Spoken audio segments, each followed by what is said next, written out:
在台南市长黄伟提等各界贵宾的见证之下，由台邦建设所兴建的秀熙安平饭店正式开幕。6星级还不足以形容它的一个精致美丽，充分体现了许许多多能够来到安平地区，他也看到精致的，不管是美景还是它的旅宿。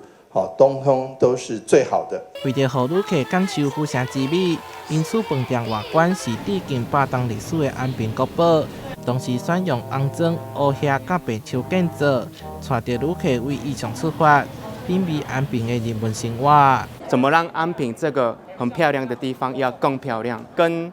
安平的一些美丽跟特色在一起融入这个安平表达，让大家知道，饭店总共有42间房，每一间拢有无同的设计理念。行到观景台顶，也可以当看到安平的美丽风景。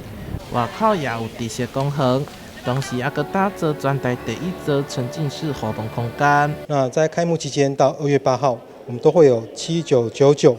冠军专案做优惠。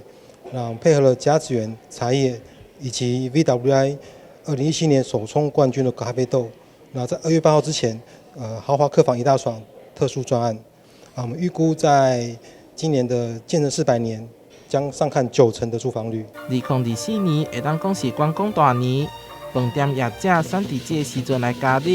唔但提供旅客来台南旅游的全新选择，更让旅客看到台南市北。台南市民出会采访报道。